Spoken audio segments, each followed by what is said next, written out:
2024 সালের 1 জুলাই একটি সংগঠন সৃষ্টি হয়।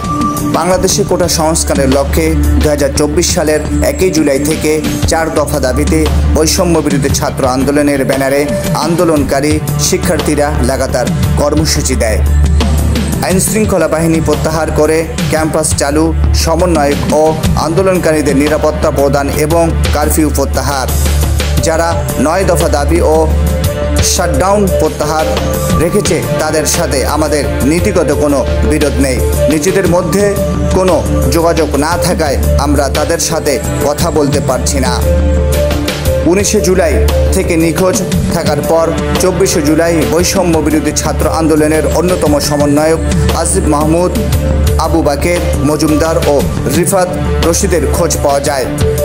25 জুলাই বৈষম্য বিরোধী ছাত্র আন্দোলনের পক্ষ থেকে আন্দোলনকারী শিক্ষার্থীদের উদ্দেশ্যে 8টি বার্তা দেওয়া হয়।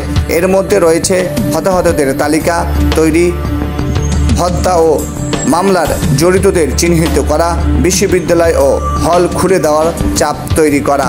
26 জুলাই নাহিদ ইসলাম সহ কোটা সংস্কার আন্দোলনের 3 সমন্বয়ককে রাজধানীর গণস্বাস্থ্য নগর হাসপাতাল থেকে তুলে নিয়ে যায় সাদা পোশাকের একটি দল। তারা নিজেদের আইনশৃঙ্খলা রক্ষাকারী বাহিনীর সদস্য পরিচয় দিয়ে বলে সেখানে উপস্থিত এক সমন্বয়কের স্বজন ও হাসপাতালের চিকিৎসকেরা জানান। 27 জুলাই বৈষম্য বিরোধী ছাত্র আন্দোলনের সংগঠনের আরও 2 সমন্বয়ককে হেফাজতে নেয় গোয়েন্দা শাখা। তারা হলেন সার্জিস আলম ও হাসনাত আবদুল্লাহ।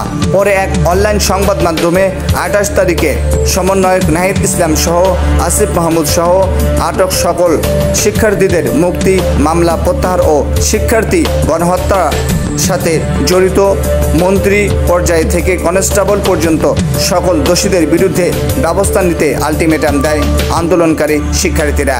একই সাথে রোববার সারা দেশে দেয়ালগুলোতে গ্রাফিতি ও দেয়াল লিখনি সহ বিভিন্ন কর্মসূচি ঘোষণা দেয়। 28 জুলাই রাত 10টায় পুলিশি হেফাজতে থাকা 6 সমন্বয়ক আন্দোলন প্রত্যাহারের ঘোষণা দেয়, কিন্তু পুলিশে আটক হওয়া অবস্থায় পুলিশের অফিসে বসিয়ে বাকি সমন্বয়কারীদের সাথে যোগাযোগ না করে এমন ঘোষণা দেওয়ায় এই ঘোষণাকে সরকার ও পুলিশের চাপে দেওয়া হয়েছে বলে আখ্যায়িত করে আন্দোলন চালিয়ে যাওয়া ঘোষণা দেয় বাকিরা। 31 জুলাই হত্যা, গণগ্রেপ্তার, হামলা, মামলা ও গুমের প্রতিবাদে 31 জুলাই বুধবার সারা দেশে বৈষম্য বিরোধী ছাত্র আন্দোলনের মার্চ ফর জাস্টিস, ন্যায় বিচারের জন্য পদযাত্রা কর্মসূচি পালন করে। 1 আগস্ট গোয়েন্দা পুলিশের জিবি হেফাজতে থাকা বৈষম্য বিরোধী ছাত্র আন্দোলনের 6 সমন্বয়ককে বেলা 1:30টায় একটু পরে ছেড়ে দেয়। বৈষম্য বিরোধী ছাত্র আন্দোলন 2 আগস্ট শুক্রবার প্রার্থনা ও ছাত্র জনতার গণমিছিল কর্মসূচি ঘোষণা করে। 2 আগস্ট গোয়েন্দা পুলিশের জিবি হেফাজতে থেকে ছাড়া পাওয়া বৈষম্য বিরোধী ছাত্র আন্দোলনের 6 সমন্বয়ক গণমাধ্যমে পাঠানো এক বিবৃতিতে বলেন যে আন্দোলন প্রত্যাহার করে জিবি অফিস থেকে প্রচারিত 6 সমন্বয়কের ভিডিও বিবৃতি তারা স্বেচ্ছায় দেয়নি। অসহযোগ কর্মসূচি 3 আগস্ট অনির্দিষ্টকালের জন্য সর্বাত্মক অসহযোগ আন্দোলনের ডাক দেওয়া হয়। কেন্দ্রীয় শহীদ মিনারে দেওয়া হয় অসহযোগ আন্দোলনের রূপরেখা। 3 আগস্ট শহীদ মিনার থেকে সমন্বয়ক নাহিদ ইসলাম সরকার পদত্যাগের 1 দফা আন্দোলনের ঘোষণা করেন। 1 দফা ঘোষণার সময় শহীদ মিনারে আরও উপস্থিত ছিলেন অন্যান্য সমন্বয়করা। তারা হলেন নাহিদ ইসলাম, সার্জিস আলম, হাসনাত আবদুল্লাহ, আসিফ মাহমুদ, আবু বাকের মজুমদার ও আব্দুল কাদের। শুরুতেই 6 আগস্ট বৈষম্য বিরোধী ছাত্র আন্দোলনের লং মার্চ টু ঢাকা কর্মসূচি ঘোষণা করে। তবে এই পরিস্থিতি বিবেচনায় সমন্বয়করা কর্মসূচি একদিন এগিয়ে এনে 5 আগস্ট ঘোষণা করে। আন্দোলনকে ঘিরে 5 আগস্ট অনেক জেলায় পাল্টাপাল্টি ধাওয়া, সংঘর্ষ এবং গোলাগুলির ঘটনা ঘটে। এতে 98 জন সাধারণ মানুষ পুলিশের গুলিতে নিহত হয়। 5 আগস্ট শেখ হাসিনা 1 দফা দাবির প্রেক্ষিতে সম্মিলিত ছাত্র জনতার এক গণ অভ্যুত্থানে পদত্যাগ করেন এবং দেশ ত্যাগ করেন। তার 15 বছর বেশি সময়ের শাসন অবসান হয়। আন্দোলনের পরবর্তী শেখ হাসিনার পদত্যাগের পরে সেনাপ্রধান অন্তর্বর্তীকালীন সরকার গঠনের কথা জানান।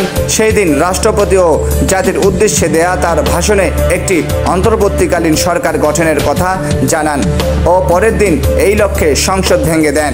7 আগস্ট রাষ্ট্রপতির সাথে 3 বাহিনীর প্রধান ও বৈষম্য বিরোধী ছাত্র আন্দোলনের সমন্বয়কদের বৈঠকের পর ডক্টর মোহাম্মদ ইউনূসকে প্রধান করে অন্তর্বর্তীকালীন সরকার গঠনের সিদ্ধান্ত নেওয়া হয়। 8 আগস্ট শপথ গ্রহণের মাধ্যমে বাংলাদেশের অন্তর্বর্তীকালীন সরকার গঠন করা হয়। নতুন এই সরকারের 17 জন উপদেষ্টা রয়েছে, যাদের মধ্যে বৈষম্য বিরোধী ছাত্র আন্দোলনের সমন্বয়ক নাহিদ ইসলাম ও আসিফ মাহমুদ ও রয়েছেন। আর এই ধারাবাহিকতায় নীলফামারীর সৈয়দপুরে বৈষম্য বিরোধী ছাত্র আন্দোলনকারীদের যারা নেতৃত্ব দিয়েছে তারা সৈয়দপুর রেলওয়ে থানার ওসি নুরুল ইসলাম, সৈয়দপুর থানার ওসি শাহ আলমের সাথে সৌজন্য সাক্ষাৎ এবং মত বিনিময় করেছে। সৈয়দপুর রেলওয়ে অনিয়ম, দুর্নীতি, টিকিট কালোবাজারি এবং দুঃশাসন সহ সৈয়দপুরকে সামনের দিকে এগিয়ে নিতে তারা আলোচনায় বসেন।